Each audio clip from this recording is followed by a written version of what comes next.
menggerak, tergerak, bergerak, menggerakkan. Pada kesempatan kali ini, saya akan memaparkan diseminasi aksi nyata modul 1.4. Perkenalkan, saya Nur Azizah, JGP Angkatan 7, kelas 120A. Dengan fasilitator Ibu Kusumanung Utami dan PP Ibu Sranti Inatandini.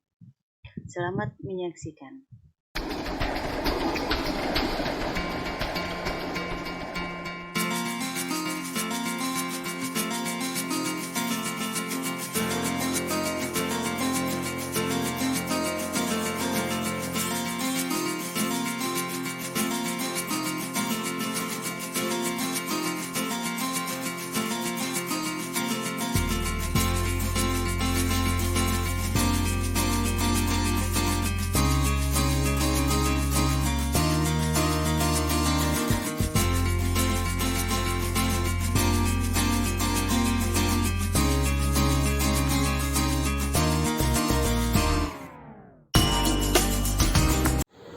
Terima kasih Bapak Ibu sekalian atas waktu dan kesempatan yang diberikan ke saya. Waalaikumsalam warahmatullahi wabarakatuh. Terima kasih. Dalam meet kali ini, pertemuan kali ini, saya akan memaparkan beberapa hal, yaitu tentang budaya positif yang terkait dengan tugas calon guru penggerak Angkatan 7.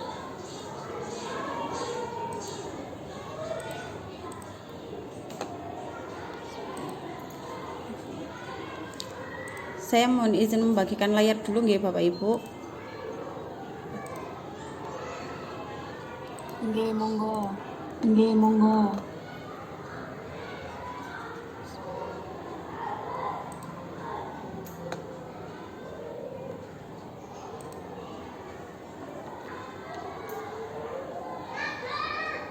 Sampun terlihat nggih? Sudah di saya sudah Bu Azizah. Oke, alhamdulillah, terima kasih. Baik, saya lanjutkan pemaparan aksi nyata untuk modul 1.4 oleh saya sendiri, Nur Azizah, calon guru penggerak Angkatan 7 dari kelas 120A, dengan fasilitator Ibu Kusumanung Utami dan pengajar praktiknya adalah Ibu Sranti Inatandini.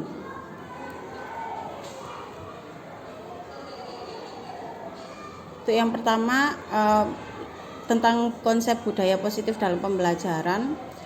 Menurut paparan dari dasar-dasar pendidikan keluarga oleh Ki Hajar Dewantara, diambil contoh tentang perbandingan dengan hidup tumbuh-tumbuhan seorang petani. Jadi kita mendidik itu diibaratkan dengan kita bekerja sebagai petani. Kita merawat sebuah padi agar tumbuh, yaitu kalau di posisi pendidikan adalah mendidik siswa itu untuk tumbuh dan berkembang sesuai dengan hakikatnya, sesuai dengan kemampuannya, sesuai dengan kebutuhannya.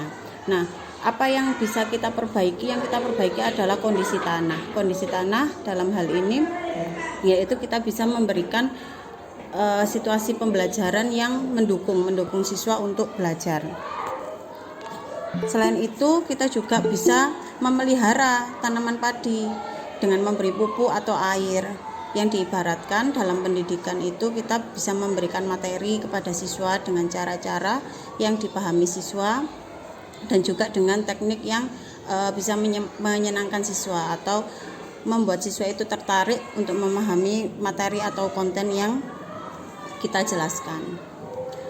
Nah, kemudian kita bisa membasmi ulat-ulat atau jamur-jamur yang mengganggu kehidupan tanaman padi tersebut. Nah, jika ini dalam pendidikan bisa diibaratkan dengan memupuk budi pekerti luhur dari siswa, sehingga tidak ada budi pekerti yang kurang baik yang tumbuh dalam diri siswa.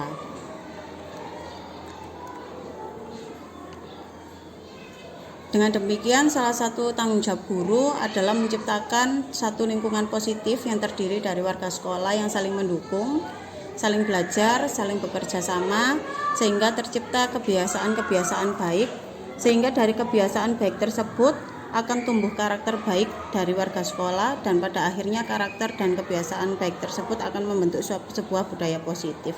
Jadi budaya positif itu harus ditumbuhkan berdasarkan karakter yang ada di sekolah, baik dari siswanya, gurunya, atau dari lingkungan atau dari budaya di sekitar sekolah. Nah, nilai-nilai karakter itu bisa dibiasakan untuk menjadi budaya yang bisa berlanjut, berkesinambungan, dan tentunya membuahkan hasil atau menumbuhkan karakter lulusan itu yang optimal.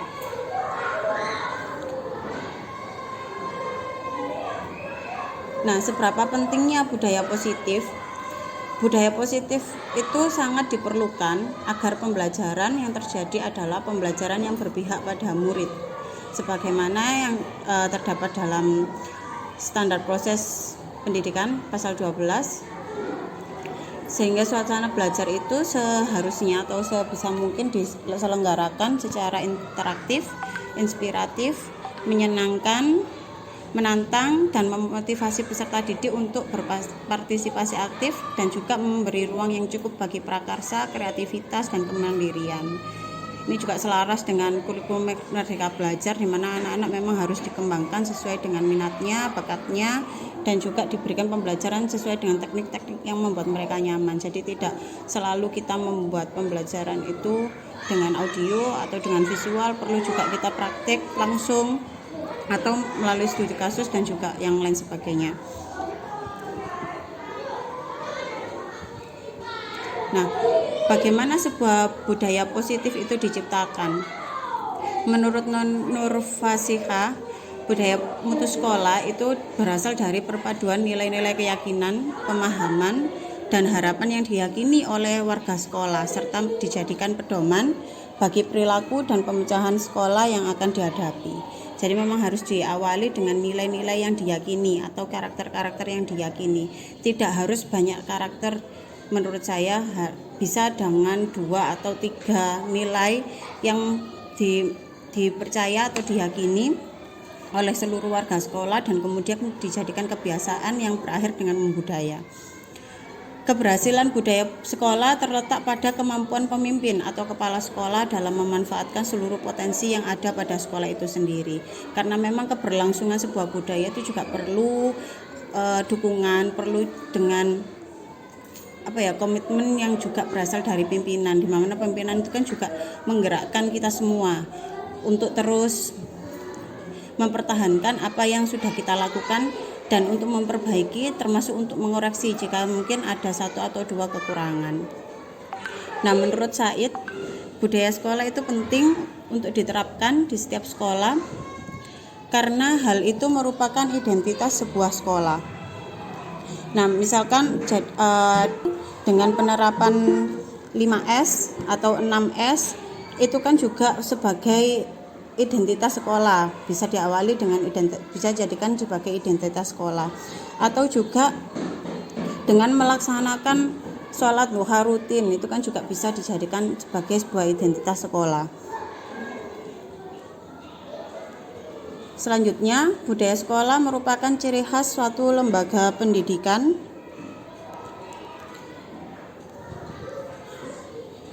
yang menjadi karakter lembaga pendidikan dan menggambarkan lembaga pendidikan tersebut serta norma dan nilai yang menjadi acuan dalam perkataan dan juga perbuatan.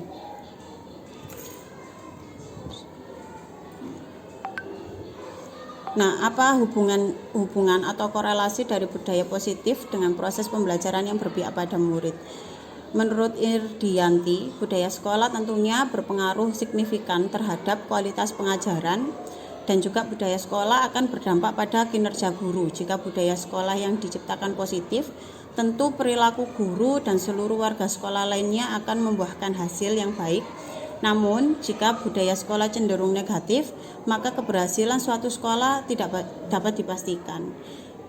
Contohnya saja, misalkan di budaya sekolah itu tentang disiplin. Jadi misalkan budaya positifnya ada budaya disiplin, diawali dengan guru yang datang jam kerja tepat waktu, siswa juga datang belajar tepat waktu, diakhiri pembelajaran juga tepat waktu, guru pulang kerja juga tepat waktu. Itu kan tentunya menciptakan kualitas pembelajaran yang sesuai dengan porsinya atau sesuai dengan waktunya. Jadi tidak ada terburu-buru, tergesa-gesa, siswa juga menikmati. Itu sebagian kecil dari contoh. Contoh kontekstual budaya positif dan pembelajaran. Budaya positif dapat diwujudkan dengan pelaksanaan kegiatan pra-pembelajaran seperti doa bersama, kemudian dilanjutkan dengan pembelajaran yang memperhatikan kebutuhan siswa, selanjutnya diakhiri dengan doa penutup. Selain itu, setiap minggu dapat dilaksanakan kegiatan yang menyenangkan seperti senam bersama atau bersih-bersih agar lingkungan juga tetap nyaman, jauh dari penyakit, dan juga tetap bisa anak-anak itu belajar itu dengan suasana yang tetap ceria, tetap sehat, seperti itu. Nah, implementasi konsep inti budaya positif itu sendiri di lingkungan kelas saya dilatar belakangi dari kondisi siswa saya di kelas 6 SDN Kebon Sikep 1 yang pada saat ini menurun kekusukannya. Pada saat berdoa, terus juga anak-anak juga kurang mandiri, kurang disiplin, dan masih belum mampu memunculkan pertanyaan kritis terkait pembelajaran, serta kemampuan literasinya masih kurang. Nah, tujuan saya yaitu membudayakan nilai religius, nilai disiplin, nilai toleransi, nilai mandiri, dan nilai berpikir kritis, serta membiasakan literasi pada siswa kelas 6 SDN Kebon Sikep 1. Tolak ukurnya yaitu dengan 1. Siswa berdoa dengan khusyuk serta melakukan sholat zuhur di sekolah. Siswa tepat waktu masuk kelas dan menyelesaikan tugas. Siswa bersikap baik dengan teman. Siswa mengerjakan tugas secara mandiri dan tidak bergantung. Siswa mampu mengemukakan minimal 2 pertanyaan terkait konten. Dan siswa melakukan pembiasaan limitasi atau 15 menit membaca dan berdiskusi.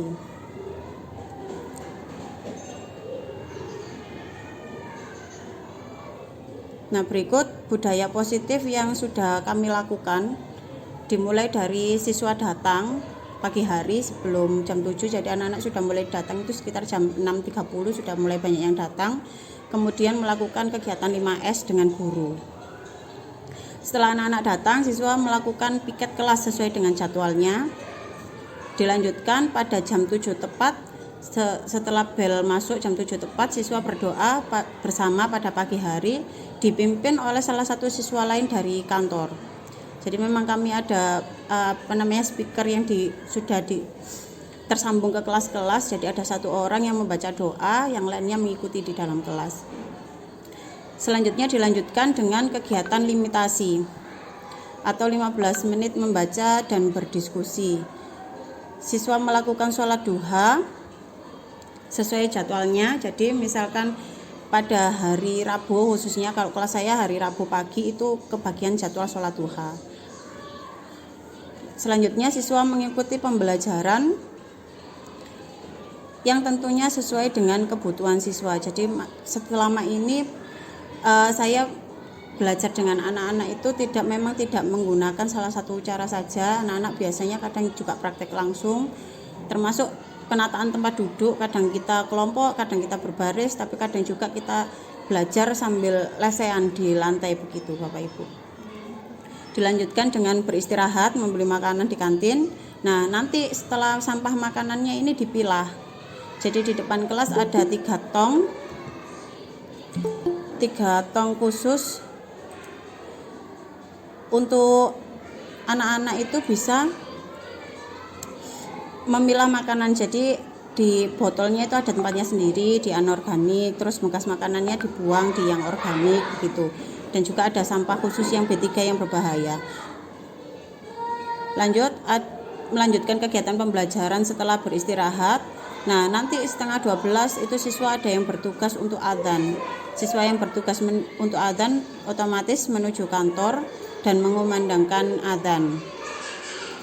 Dilanjutkan dengan melaksanakan sholat zuhur bersama, dan yang terakhir berdoa di kelas masing-masing setelah pembelajaran selesai. Nah, selain budaya rutin tersebut, siswa-siswi ini juga berdisiplin dalam berpakaian, termasuk mengerjakan dan mengumpulkan tugas serta datang tepat waktu sesuai dengan jam yang ditentukan. Nah, untuk kegiatan Jumat bersih dan sehat dilaksanakan setelah doa pagi bersama pada hari Jumat dan juga setelah senam. Jadi setelah doa pagi kita senam dulu, lanjutnya kita bersih-bersih.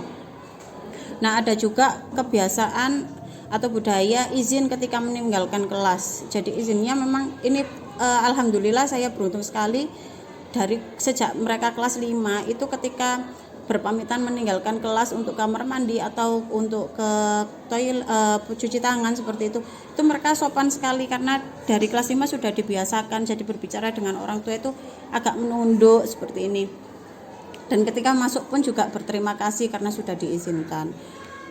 Untuk selanjutnya ada kegiatan infak rutin. Nah, infak rutin di kelas 6 itu ada 2 kali, yaitu pada hari Selasa. Ini kita tabung atau kita kumpulkan untuk kegiatan Idul Adha, dan juga pada hari Jumat. Hari Jumat ini dikhususkan untuk dana sosial seperti kematian atau juga sakit. Misalnya ada yang menjenguk siswa sakit seperti itu.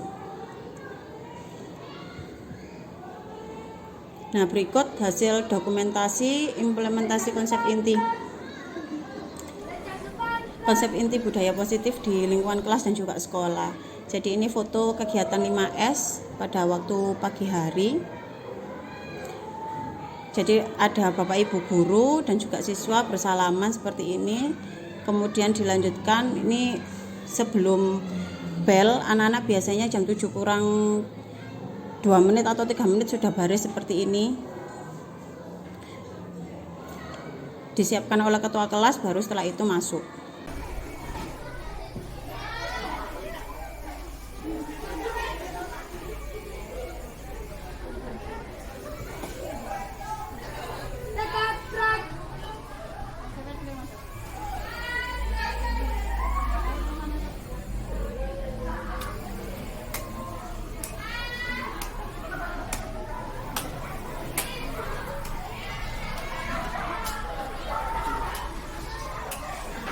Budaya positif selanjutnya yaitu berdoa pagi bersama. Kebetulan ini dipimpin oleh kelas 6, yang satunya Mas Yusuf dari kelas 6A, dan yang satunya adalah siswa dari kelas 6B, Bapak Ibu. Nah, biasanya juga bergantian. Jika hari ini hari Sabtu dipimpin oleh kelas 6AB dari yang putra, maka minggu depannya dipimpin oleh 6A dan 6B tapi dari siswi. Begitu untuk doa pagi.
Nah, ini juga keyakinan kelas kami, keyakinan kelasnya berpakaian lengkap. Kebetulan ini pas waktu pramuka. Dan yang selanjutnya mengumpulkan tugas tepat waktu. Ini waktu anak-anak membuat kreasi dari plastisin. Ini kebetulan yang saya pajang ini yang membuat plastisinnya bentuknya paling baik menurut saya, karena ini bisa membuat bentuk burung dara waktu itu. Jadi teman-teman yang lain itu membuatnya kecil-kecil, ini agak besar sendiri.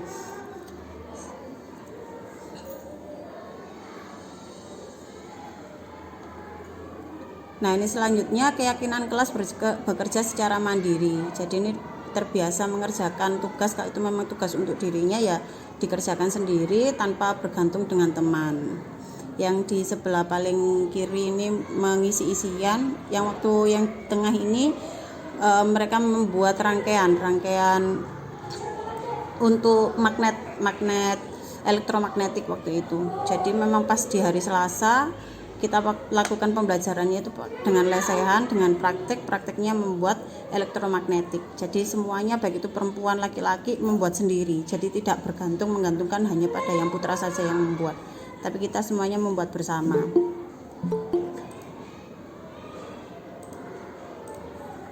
Nah, yang keyakinan selanjutnya berkolaborasi dengan kelompok. Nah, ini waktu anak-anak belajarnya tentang bahasa Indonesia, kebetulan masih pada hubungannya juga dengan PKN. Mereka mencari lirik lagu kebangsaan, satu judulnya waktu itu diacak karena dibentuk permainan pada awalnya. Jadi setelah didapatkan judulnya, mereka mencari lirik lagunya dengan potongan-potongan koran seperti itu. Ini bekerja sama. Waktu itu durasi yang kita butuhkan untuk membuat liriknya hampir 1,5 jam, itu baru dapat lirik full.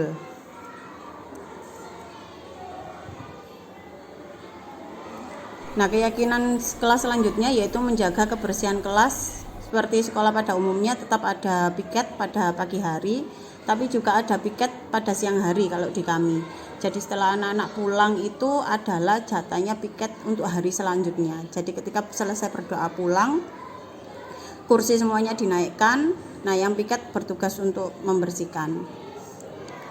Sehingga kelasnya juga pada saat pembelajaran bisa terlihat bersih seperti ini. Nah, yang ini ketika memilah sampah, ini kan bekas pop mie. Bekas pop mie dimasukkan di tong warna kuning yang anorganik. Ini juga kita juga punya bank sampah nggih Bapak Ibu. Jadi bank sampahnya ini dikoordinatori oleh guru kelas 4 karena terkait tugas untuk P5. Jadi P5 kita itu memilah sampah yang di kelas 4. Jadi botol-botol, terus kemasan plastik itu kita kumpulkan. Alhamdulillah mungkin sekarang terkumpul ada 6 kresek besar. Itu nantinya rencananya akan kita jual, kemudian hasilnya kita kembalikan ke anak-anak seperti itu.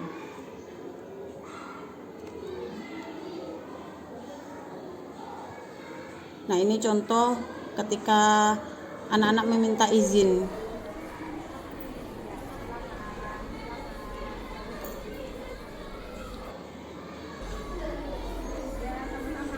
Dan juga ketika berterima kasih setelah diizinkan.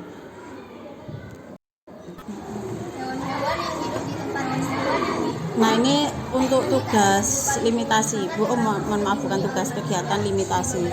Jadi kegiatan limitasi ini diawali dengan salah satu siswa yang bertugas membacakan berita yang telah disepakati. Jadi sebelumnya itu mereka mencari beritanya dulu, kita diskusikan dulu, maksudnya diskusi dengan saya secara pribadi melalui WA berita yang akan mereka sampaikan. Jadi saya lakukan seperti itu agar berita yang dibacakan tidak terlalu mirip dengan yang hari sebelumnya, karena kan setiap hari itu kan tidak ada kemungkinan berita baru itu kan munculnya kan cuma sedikit. Biasanya kan membahas isu-isunya itu juga hampir sama dengan hari-hari sebelumnya gitu. Nah, kemudian kalau sudah kita sepakati, kita baca, anak-anak bacakan di depan teman-temannya. Lah, di depan ini bukan berarti dia harus di depan kelas, tidak, karena saya sepakat dengan anak-anak senyamannya mereka. Jadi yang menurut mereka nyaman adalah setiap anggota kawanan diberi kesempatan untuk menghambatkan tubuhnya. Kata kayu merupakan hewan yang hidup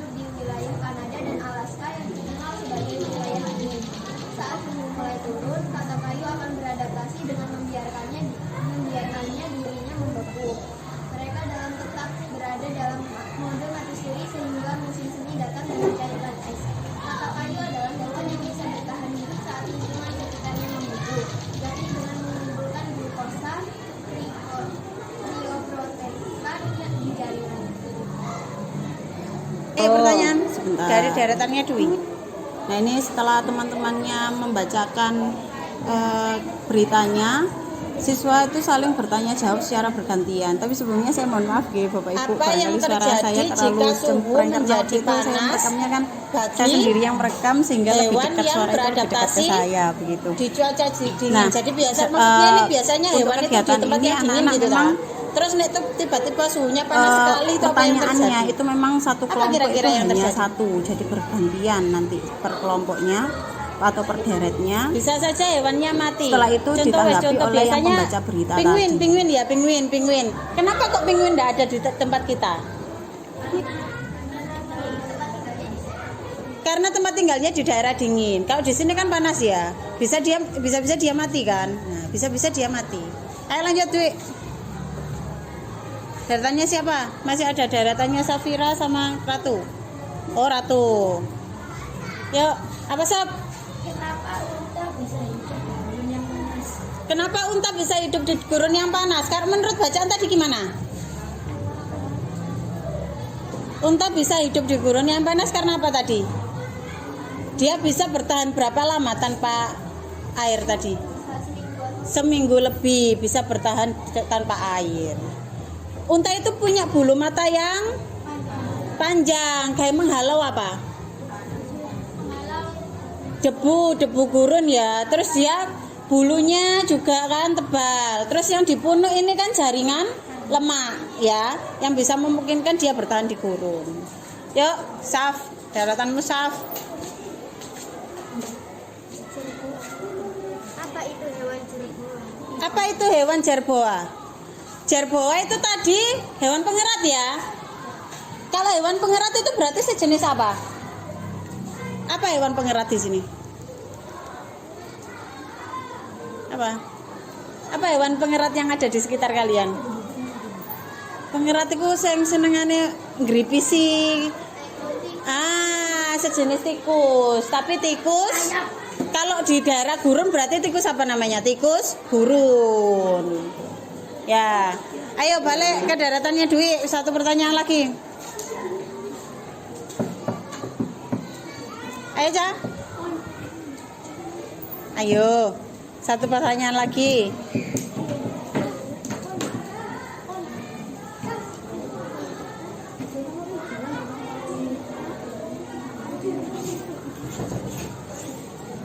Ca.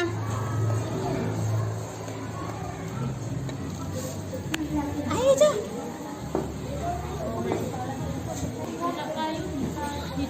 Yang keras. Kata kayu.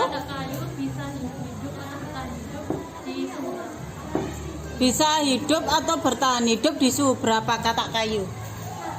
Kalau menurut bacaan tadi gimana, Nat? Kata kayu bisa bertahan. Kalau musim dingin dia ngapain tadi? Membeku atau mati suri. Berarti kalau di suhu yang biasa dia bisa hidup enggak? Bisa. Berarti hampir di segala cuaca dia bisa hidup. Balik ke deretannya Ratu. Ayo satu pertanyaan lagi. Kenapa kata kayu membeku? Biar apa?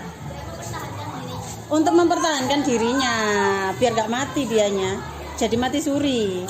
Dia bisa hidup lagi. Kalau mati beneran gak bisa hidup lagi kok. Sana katanya. Ya.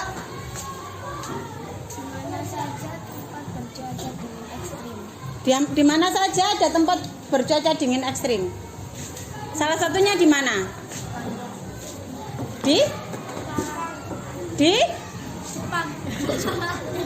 Di mana? Kutub utara sama kutub selatan ya.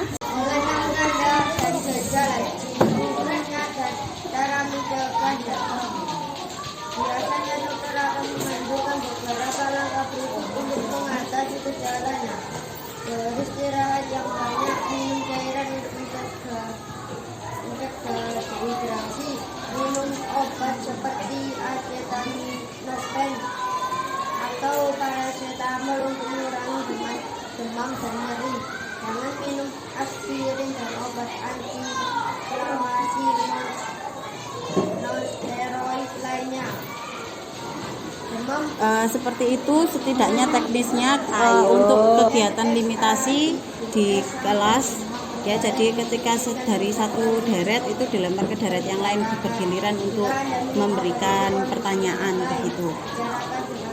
Saya lanjutkan lagi, ini masih sama tentang kegiatan limitasi dibacakan DBD. oleh Entar di DBD apa cikungunya? deretan yang lain. Cikungunya. Apa penyebab penyakit cikungunya tadi, Brian? Ini juga pada saat ini Entar di DBD apa nyamuk, cikungunya? ini adalah Nyamuknya yang menggigit. waktu pemberian Ayo lanjut. pertanyaan. Punya siapa yang bertanya? Siapa? Nadira atau Jamal? Nadira. Siapa yang mau bertanya? Di mana kita bisa membeli obat untuk penyakit cikungunya? Di mana, Brian? Di dokter. Yo gak ada dokternya loh. Di mana biasanya? Di rumah sakit, di apoteknya rumah sakit ya, jangan di dokternya. Dokternya nggak menerima uang biasanya kan, ya. Ayo, apa Saf? Pertanyaannya kelompoknya Safira. Sebahaya apa penyakit cikungunya? Sebahaya apa penyakit cikungunya?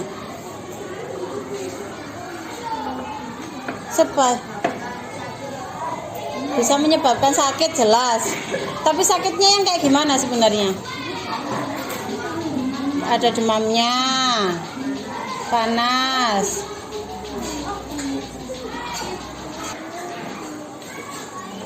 Ayo.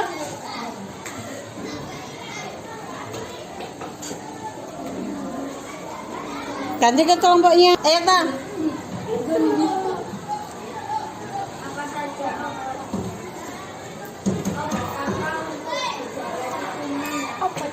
Obatnya tadi apa aja obatnya tadi? Paracetamol. Terus yang dibuat untuk menghalau nyamuknya tadi apa? Pakai apa tadi? Obat nyamuk. Ayo ganti ke sana lagi. Apa ya? Apakah penyakit cikungunya memakan korban jiwa? Apakah penyakit cikungunya memakan korban jiwa? Di artikel tadi ada yang jadi korban jiwa gak akibat cikungunya? Tidak ada. Cuma orangnya merasa sakit gitu ya. Yuk. Terakhir. Apa itu penyakit cikungunya? Apa itu penyakit cikungunya? Penyakit apa tadi, Brian? Cikungunya, Brian? Penyakit dari gigitan nyamuk yang menyebabkan apa aja tadi? Demam, panas. Terus apa yang nyeri tadi?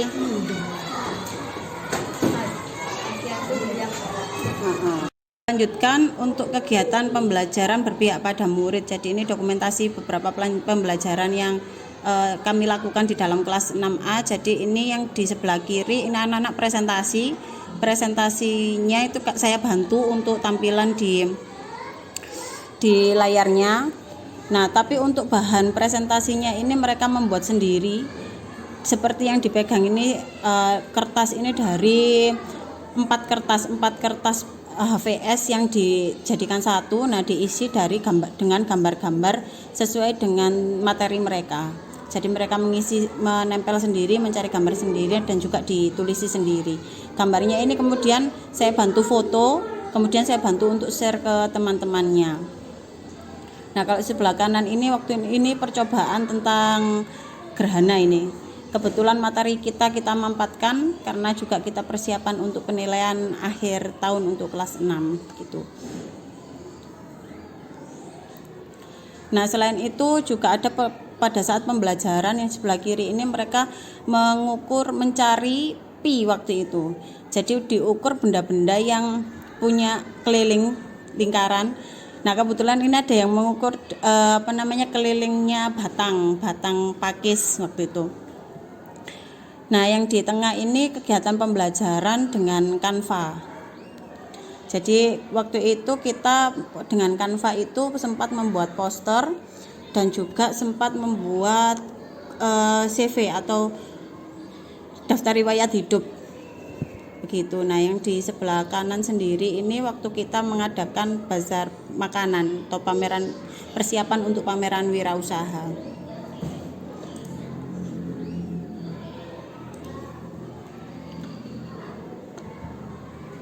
Nah, untuk kegiatan berpihak pada murid lainnya yaitu yang ini pada saat mereka berdiskusi untuk memaparkan untuk terkait materi yang akan mereka presentasikan. Nah, yang sebelah kanan ini saya bebaskan waktu itu untuk membuat kreasi karena waktu itu SBK sudah selesai jamnya membuat poster dengan Canva. Anak-anak minta membuat kreasi lagi. Waktu ini kan ada yang agak viral begitu membuat kacamata. Nah, ini hasil kacamata mereka.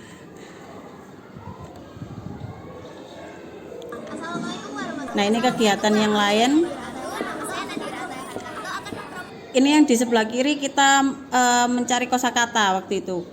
Kosakata baku dan tidak baku ini saya kemas dengan permainan. Kebetulan kan ada web untuk membuat permainan begitu. Saya gunakan dan anak-anak mencari kata-kata baku di sini. Ini waktu kegiatan yang di tengah ini kegiatan literasi di perpustakaan. Kebetulan jamnya literasi itu hari Sabtu.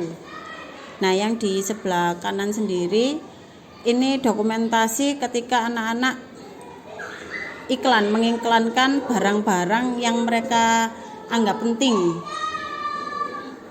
Mohon izin saya putarkan nggih.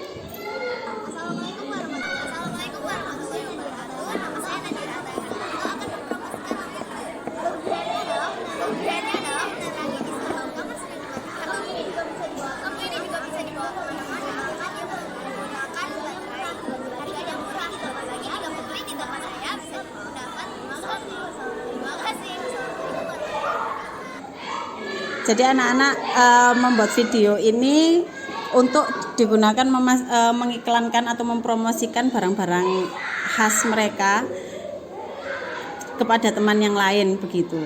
Untuk melatih kepercayaan diri, selain itu juga untuk memenuhi penilaian di SBK dan juga bahasa Indonesia.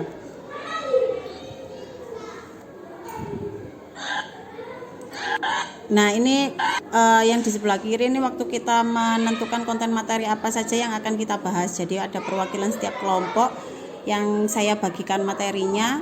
Nah, untuk penyampaiannya di depan kelas atau kepada teman-teman mereka itu saya bebaskan waktu itu. Tapi tetap sebelum dipresentasikan tetap harus kita diskusikan kembali bersama saya dan juga anak-anak yang akan mendiskusikan. Nah, yang di sebelah kanan ini video waktu mempraktekkan materi gravitasi.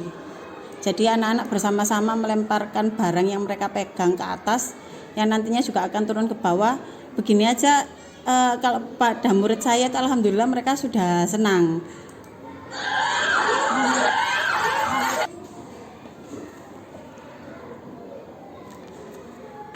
Nah, ini implementasi budaya positif terkait adzan zuhur yang dikumandangkan oleh siswa yang bertugas secara bergiliran dari kelas 3 dan kelas 6. Jadi satu hari ada satu anak yang bertugas.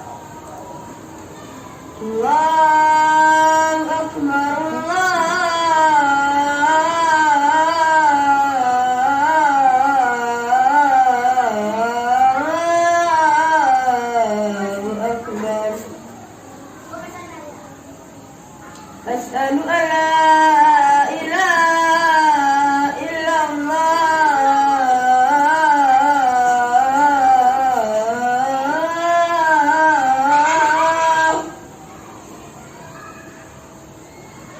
asyhadu an la ilaha illallah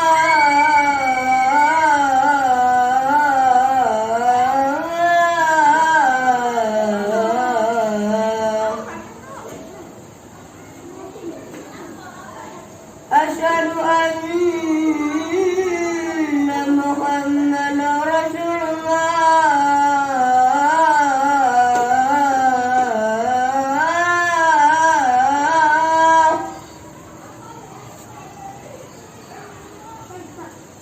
asyhadu anna Muhammadan Rasulullah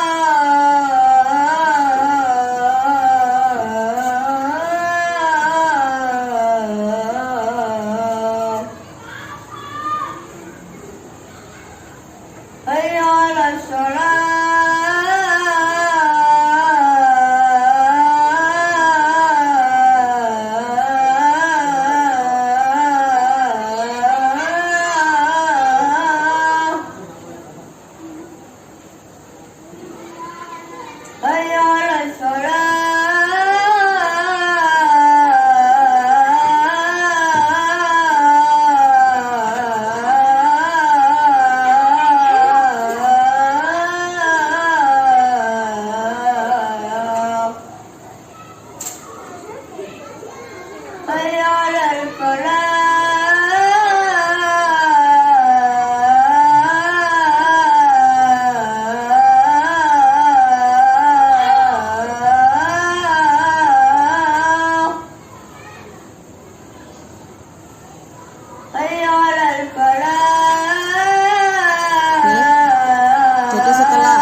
dilanjutkan anak-anak yang di dalam kelas dan dikumandangkan anak-anak yang di dalam kelas melafalkan doa setelah adzan. Kemudian bergegas melaksanakan sholat duhur berjamaah.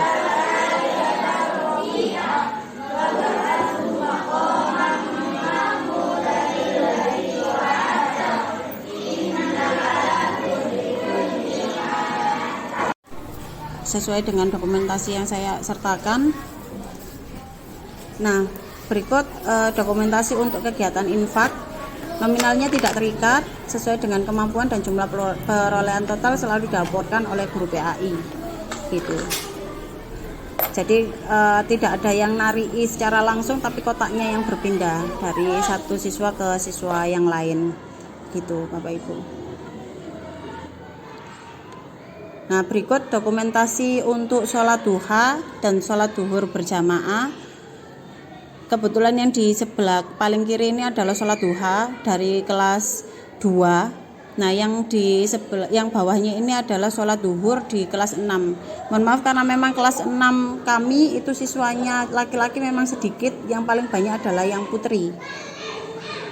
Nah, berikut juga saya sertakan dokumentasi untuk kegiatan Jumat sehat, Jumat bersih dan sehat.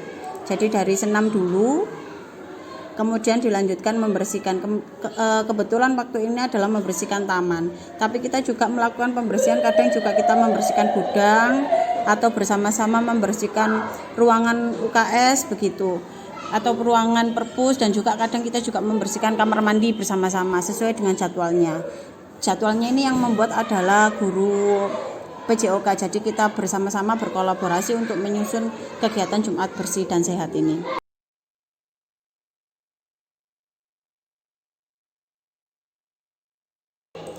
Nah, mohon izin ini saya sertakan respon murid terkait pelaksanaan budaya positif yang ada di sekolah. Assalamualaikum warahmatullahi wabarakatuh. Saya Nadira Ataya dari kelas 6A akan mengungkapkan kesan-kesan selama kelas 6 ini. Saat paginya, kita melakukan doa bersama yang dipimpin oleh siswa atau siswi yang telah ditetapkan. Menurut saya, itu bagus agar ilmu yang disampaikan bisa masuk dan juga para siswa atau siswi yang memimpin dapat melatih tanggung jawab saat memimpin doa. Tidak jarang juga kita sholat duha dan duhur bersama, yang menurut saya bisa melatih kedisiplinan karena menunaikan ibadah sholat sunnah dan wajib. Hanya saja, mukena yang disediakan dalam musola banyak yang bau, sehingga tidak nyaman untuk dipakai. Di hari Jumatnya ada Jumat bersih yang merupakan suatu tanggung jawab kita untuk membersihkan area sekolah, serta di hari Jumat ada senam pagi yang menurut saya cukup menyenangkan. Di kelas kita mempunyai beberapa aturan, mengumpulkan tugas secara tepat waktu, tidak menyontek, dan berpakaian lengkap. Menurut saya itu memang tanggung jawab kita semua para siswa-siswi, walau tak jarang ada yang melanggar aturan tersebut. Pembelajaran di kelas mulai dari kegiatan presentasi, saya menyukai presentasinya. Terlebih lagi kita juga dapat mengkreasikan presentasi kita lewat PowerPoint maupun di kertas dengan dihias. Kita juga sering berdiskusi tentang suatu materi yang membuat lebih paham tentang materi yang didiskusikan. Tak jarang ada praktik langsung yang seperti menghitung luas bola dengan mengukur bolanya langsung, mencari benda magnet, dan mengukur luas dari benda-benda di sekitar yang menurut saya tugas praktik tersebut menyenangkan untuk dilakukan, walaupun memang agak repot. Beberapa kali kita mendengarkan video tentang materi yang dibahas di LKS, yang menurut saya membosankan. Saya lebih suka langsung dijelaskan oleh Bu Aziza ketimbang harus mendengarkan video.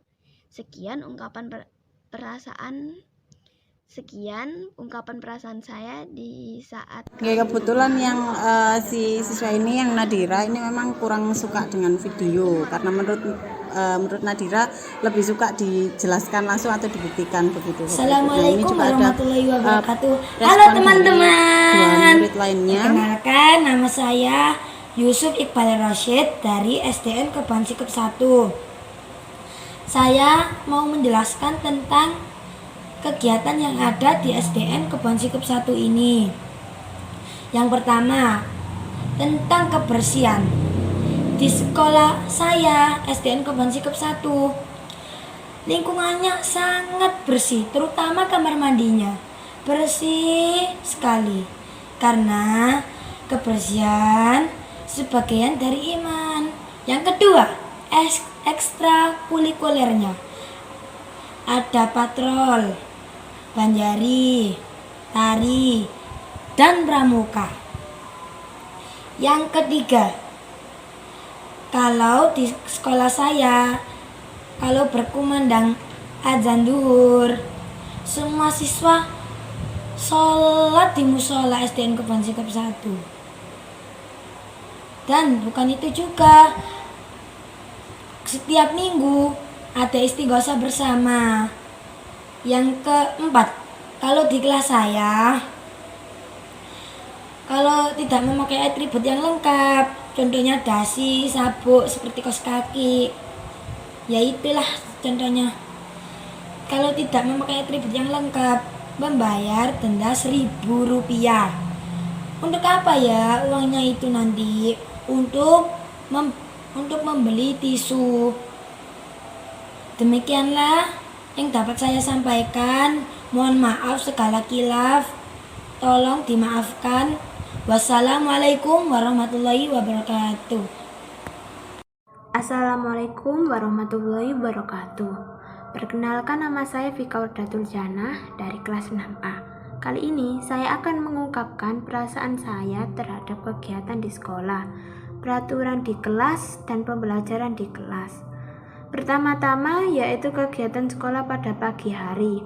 Saat kita masuk pertama kali ke gerbang sekolah, kita akan disambut oleh Bapak Ibu guru untuk salaman atau memberi salam. Yang kedua, berdoa bersama setiap pagi setelah bel masuk. Kita akan berdoa bersama untuk mengawali pembelajaran yang akan mulai. Yang ketiga, Jumat bersih dan sehat. Setiap hari Jumat kita akan melaksanakan senam pagi bersama agar tubuh kita sehat. Setelah senam, kita melakukan gotong royong, membersihkan lingkungan sekolah dari kelas, taman, dan lainnya. Yang keempat, sholat duha dan sholat duhur.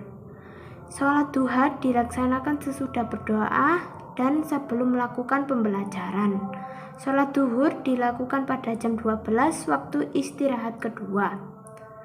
Yang kelima yaitu memilah sampah. Menurut saya, memilah sampah sudah merupakan tanggung jawab kita untuk memilah sampah organik dan non-organik. Lalu peraturan di kelas saya. Peraturan di kelas saya yaitu seperti disiplin mengerjakan tugas, itu sudah menjadi tanggung jawab kita untuk mengerjakan tugas tepat waktu. Dan tidak tertinggal pelajaran. Selain mengerjakan tugas, dengan disiplin kita juga harus mengerjakan tugas dengan jujur atau tidak menyontek. Lalu disiplin berpakaian atau atribut lengkap. Jika kita tidak memakai atribut lengkap, kita akan didenda Rp1.000 dan uang denda tersebut akan dibelikan tisu untuk seluruh warga kelas. Dan mengenai pembelajaran di kelas tentang presentasi, menurut saya saat melakukan presentasi ada seru dan ada nggak serunya juga. Serunya yaitu saat kita bisa kerjasama dengan teman, dan nggak serunya yaitu saat presentasi kadang ada jawaban yang salah atau kurang. Kemudian berdiskusi, dengan adanya diskusi kita bisa mencari bagaimana pendapat anak-anak tentang suatu masalah dan masalah itu bisa dipecahkan secara adil.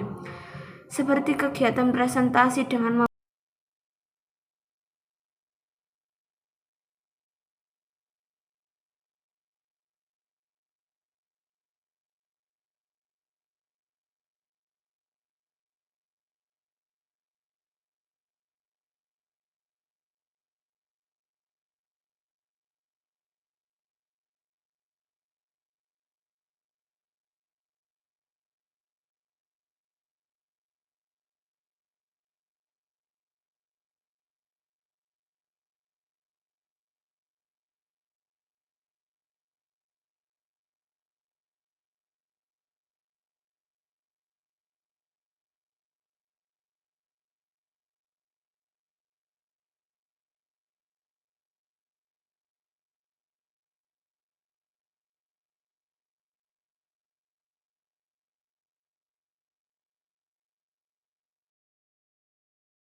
Assalamualaikum warahmatullahi wabarakatuh. Saya Nadira Ataya dari kelas 6A akan mengungkapkan kesan-kesan selama kelas 6 ini. Saat paginya, kita melakukan doa bersama yang dipimpin oleh siswa atau siswi yang telah ditetapkan. Menurut saya, itu bagus agar ilmu yang disampaikan bisa masuk dan juga para siswa atau siswi yang memimpin dapat melatih tanggung jawab saat memimpin doa. Tidak jarang juga kita sholat duha dan duhur bersama, yang menurut saya bisa melatih kedisiplinan karena menunaikan ibadah sholat sunnah dan wajib. Hanya saja, mukena yang disediakan dalam musola banyak yang bau, sehingga tidak nyaman untuk dipakai. Di hari Jumatnya ada Jumat bersih yang merupakan suatu tanggung jawab kita untuk membersihkan area sekolah, serta di hari Jumat ada senam pagi yang menurut saya cukup menyenangkan. Di kelas kita mempunyai beberapa aturan, mengumpulkan tugas secara tepat waktu, tidak menyontek, dan berpakaian lengkap. Menurut saya itu memang tanggung jawab kita semua para siswa-siswi, walau tak jarang ada yang melanggar aturan tersebut. Pembelajaran di kelas mulai dari kegiatan presentasi, saya menyukai presentasinya. Terlebih lagi kita juga dapat mengkreasikan presentasi kita lewat PowerPoint maupun di kertas dengan dihias. Kita juga sering berdiskusi tentang suatu materi yang membuat lebih paham tentang materi yang didiskusikan. Tak jarang ada praktik langsung yang seperti menghitung luas bola dengan mengukur bolanya langsung, mencari benda magnet, dan mengukur luas dari benda-benda di sekitar yang menurut saya tugas praktik tersebut menyenangkan untuk dilakukan, walaupun memang agak repot. Beberapa kali kita mendengarkan video tentang materi yang dibahas di LKS, yang menurut saya membosankan. Saya lebih suka langsung dijelaskan oleh Bu Aziza ketimbang harus mendengarkan video. Sekian ungkapan perasaan saya di saat kelas 6 ini. Jika ada kesalahan kata, harap dimaafkan. Wassalamualaikum warahmatullahi wabarakatuh.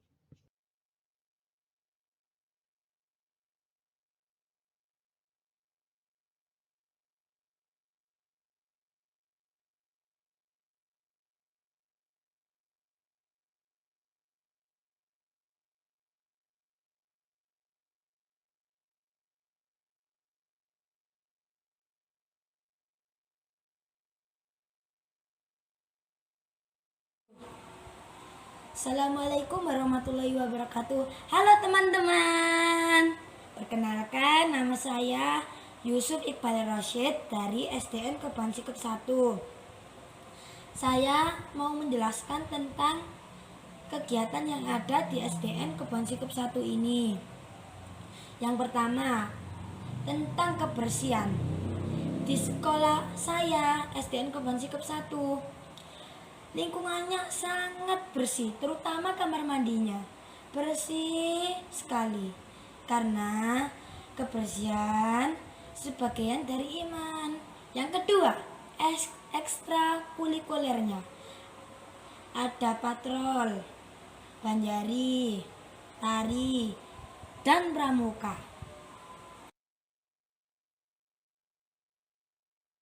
Assalamualaikum warahmatullahi wabarakatuh. Perkenalkan, nama saya Fikaudatul Janah dari kelas 6A. Kali ini saya akan mengungkapkan perasaan saya terhadap kegiatan di sekolah, peraturan di kelas, dan pembelajaran di kelas. Pertama-tama yaitu kegiatan sekolah pada pagi hari.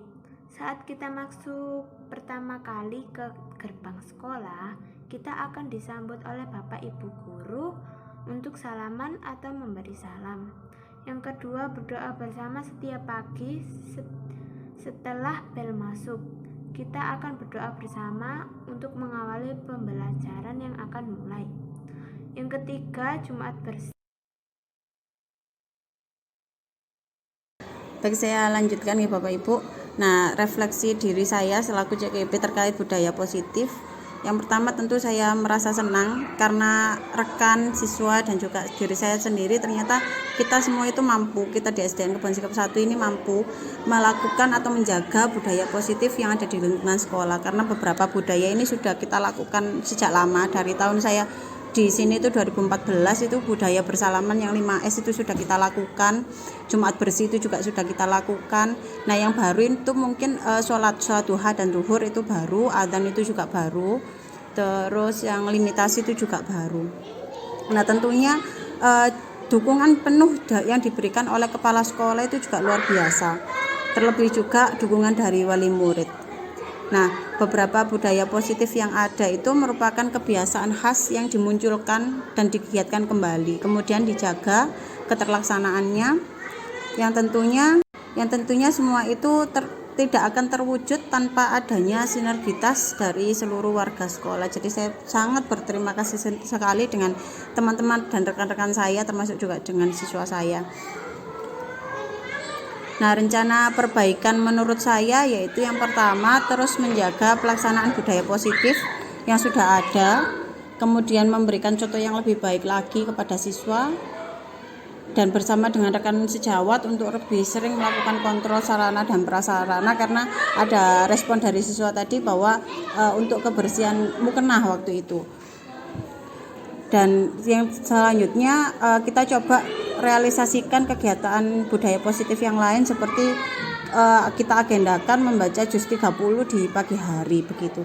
Yang nantinya ini masih dalam tahap rencana ya, memang Bapak Ibu diberikan ke siswa yang pada saat pagi hari ada waktu jam PAI seperti itu.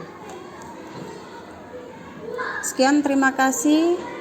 Saya mohon izin hentikan berbagi. Monggo Bapak Ibu sekalian yang tentunya ilmunya sudah lebih tinggi dari saya, pengalamannya lebih banyak dari saya, saged memberikan pertanyaan boleh, masukan dan saran bagi kami juga boleh, sharing-sharing dengan kami juga boleh. Saya terima kasih. Monggo Bapak Ibu.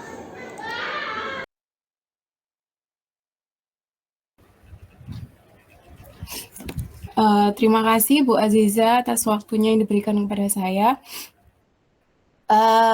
Menurut saya presentasinya Bu Aziza ini sudah sangat luar biasa.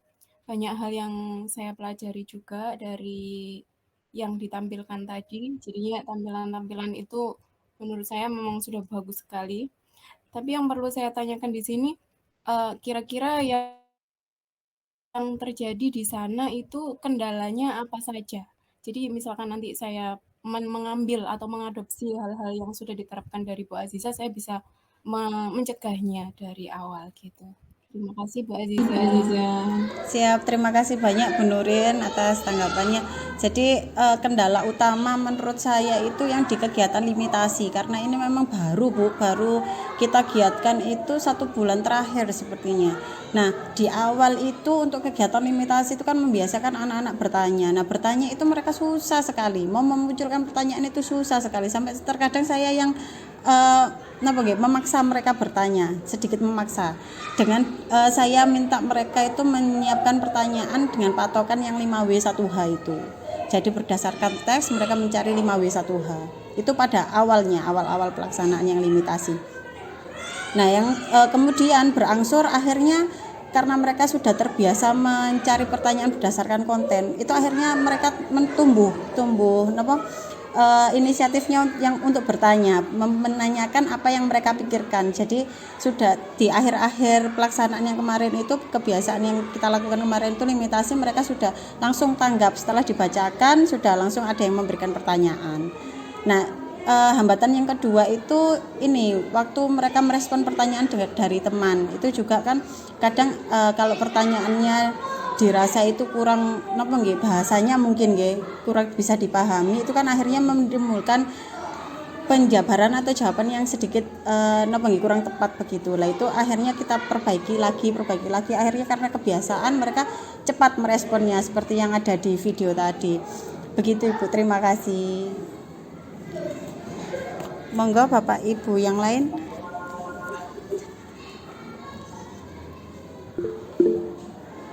Nggih, monggo Bu Lailia Isti. Terima kasih atas waktunya Bu Aziza. Tadi Bu Nur Aziza sudah menjabarkan terkait budaya positif ya. Di sini saya ingin menanyakan terkait bagaimana Bu Aziza itu menumbuhkan, memulai budaya positif tersebut dan menggerakkan teman-teman yang lainnya. Itu. Terima kasih. Oke, terima kasih atas responnya Bu Laila Isti. Jadi beberapa budaya positif itu seperti yang sudah saya paparkan tadi, itu memang sudah kita lakukan beberapa di antaranya seperti 5S dan juga Jumat Bersih itu juga sudah ada. Nah, yang belum ada itu saya itu kolaborasi dengan rekan sejawat. Seperti yang sholat duhur dan sholat duha, itu saya kolaborasi dengan guru PAI.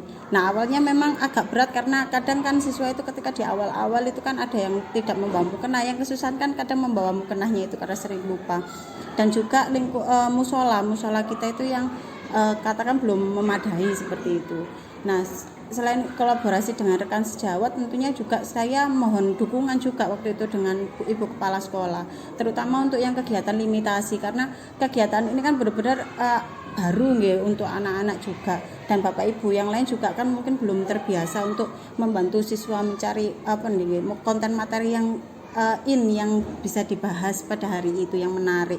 Nah, itu saya mohon banget dukungan dari Ibu Kepala Sekolah yang alhamdulillah sangat merespon. Jadi ketika saya punya usulan seperti itu, saya dibantu oleh Ibu Kepala Sekolah untuk mendelegasikan kepada Bapak Ibu guru yang lain, sehingga bisa keseluruhan budaya ini alhamdulillah bisa terlaksana. Jadi sekarang itu sudah seperti otomatis begitu. Terima kasih.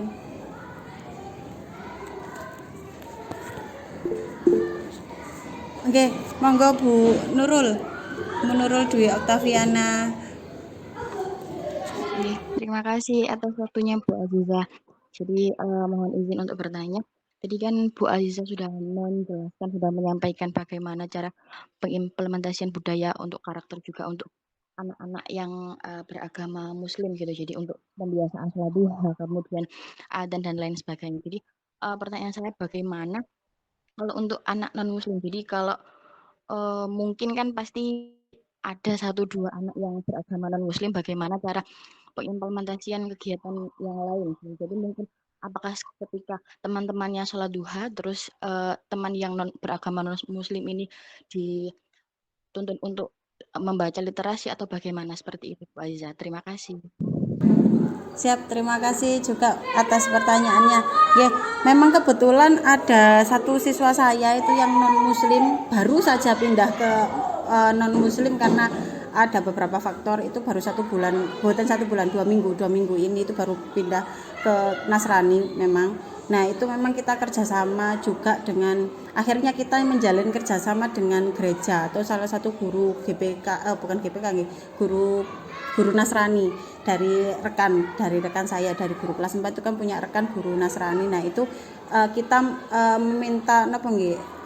meminta beberapa arahan dari beliaunya, dan alhamdulillah kita diberi arahan. Jadi kita sediakan satu paket ada buku kisah tentang Nasrani, nabi-nabinya, dan juga ada beberapa ayat-ayat di kitabnya itu yang bisa dipelajari dan dibahas tapi secara umum. Nah, itu yang kita lakukan. Jadi guru kelasnya seperti saya begitu gantian dengan guru kelas 6 yang satunya itu gantian mendampingi anaknya itu membaca. Nah, karena kita juga karena kita Muslim dan anaknya ini non Muslim, jadi kita berusaha memberikan pandangan itu yang di tengah, tapi tetap kita memfasilitasi anaknya sesuai dengan keyakinannya begitu. Oke, dan barangkali ada Bapak Ibu lain yang bisa membantu. Kebetulan ini juga jadi salah satu permasalahan juga di kita. Begitu. Monggo barangkali ada yang sharing Bapak Ibu terkait barangkali ada anak yang non Muslim ini penanganannya bagaimana. Karena selama ini kita kalau ada anak non Muslim itu pembelajarannya tetap ikut di kelas, tapi anaknya hanya membaca kitabnya. Untuk ujiannya kita kolaborasi dengan gereja memang. Begitu. Nggih.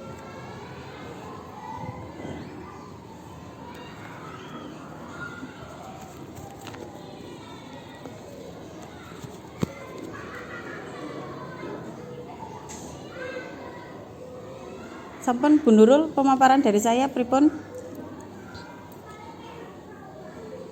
Oke, terima kasih Bu Aziza atas penjelasannya. Terima kasih. Ya, terima kasih sekali nggih. Bapak Ibu sekalian, monggo barangkali ada yang perlu kita diskusikan kembali. Oke, monggo ada Bu Lentera dan ada Bu Nur, monggo Bu Lentera, Bu Nur Mien. Terima kasih.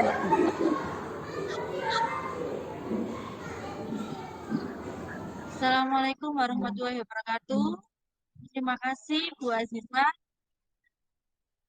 Ya, di sini saya mau bertanya, untuk budaya positifnya itu kan sudah diterapkan di sekolahnya jenengan.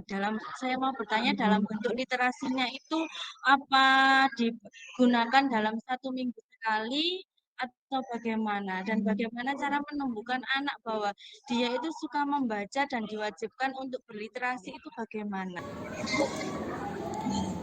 Nggih. Terima kasih. Nggih, matur nuwun sangat tanggapan dari Bu Nur Khomaria.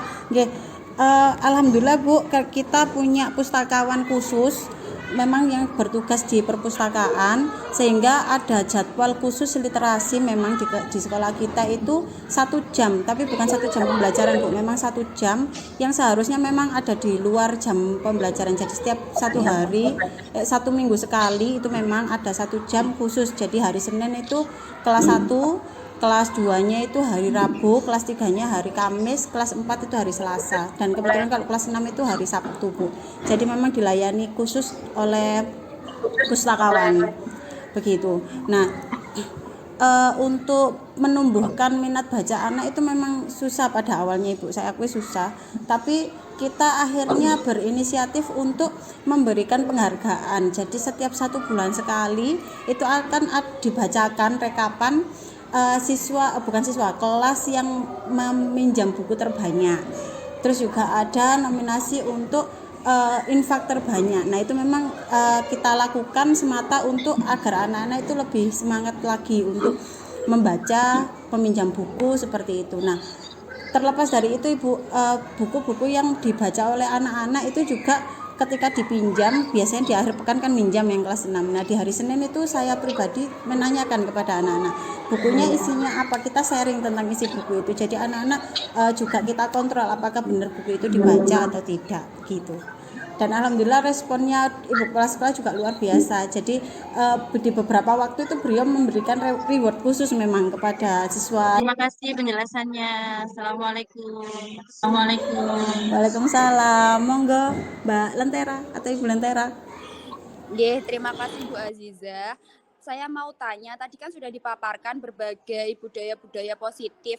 Nah, untuk respon orang tua atau wali murid itu seperti apa nggih Bu? Terima kasih. Oke, alhamdulillah. Nggih, untuk terkait respon wali murid saya terutama karena dan juga wali murid yang lain pada umumnya itu awalnya memang agak berat karena untuk beberapa pembelajaran itu kan membutuhkan bahan yang dibawa anak dari rumah, itu memang awalnya berat.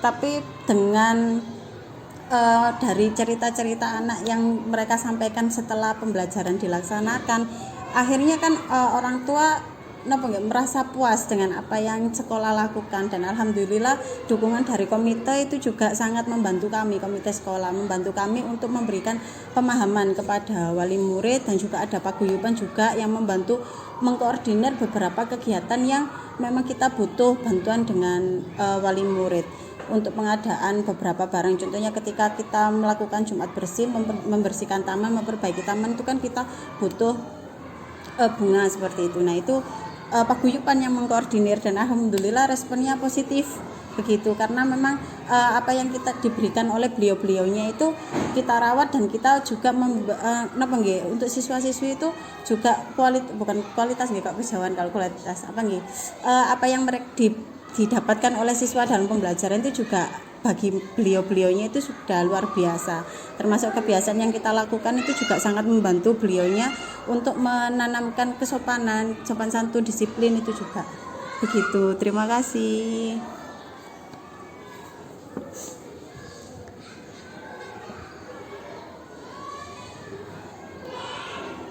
Oke.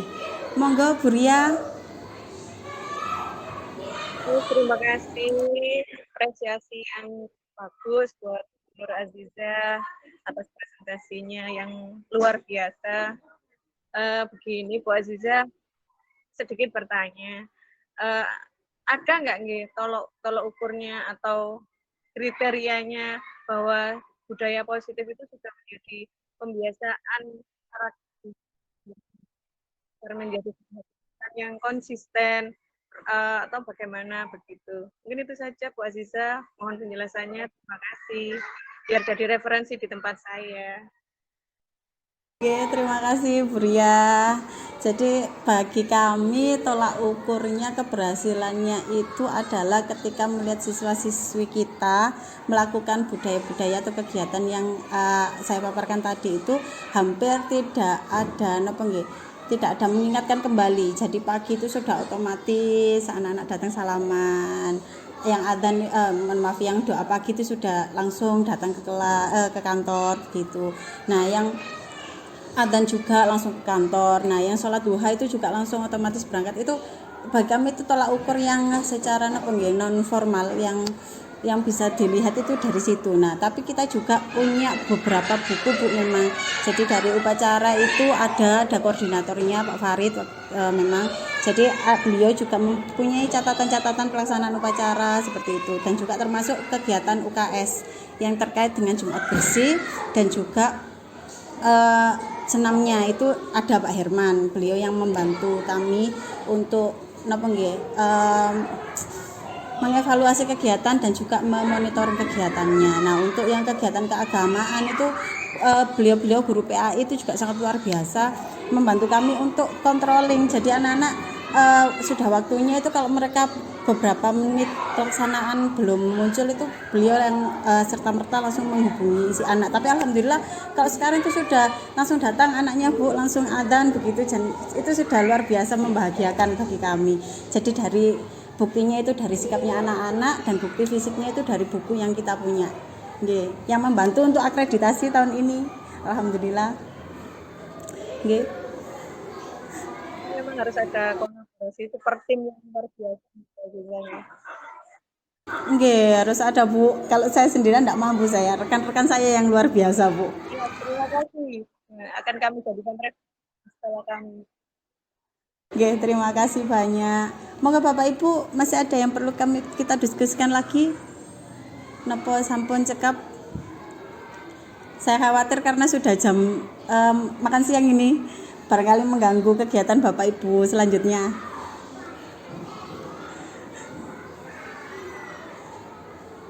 Sampun, karena memang kita rasa cukup, ya Bapak Ibu, saya terima kasih banyak. Saya ulangi lagi, saya terima kasih banyak atas waktu dan dukungan panjenengan semua. Semoga panjenengan semua dilancarkan keperluannya, ya, dan pembelajarannya juga lebih baik, siswanya berprestasi. Terima kasih banyak. Ya, saya mohon izin untuk mengakhiri, tapi saya sebelumnya saya mohon izin untuk foto, ya Bapak Ibu, ya. Saya mohon izin berkenan mengaktifkan kameranya begitu kita foto bersama. Ya. Mohon izin saya foto nggih Bu, Bapak Ibu, 1 2 3. Oke, terima kasih. Saya akhiri. Assalamualaikum warahmatullahi wabarakatuh. Waalaikumsalam warahmatullahi wabarakatuh. Sukses Bu Aziza. Terima kasih, sukses juga buat Nurin. Waalaikumsalam warahmatullahi wabarakatuh.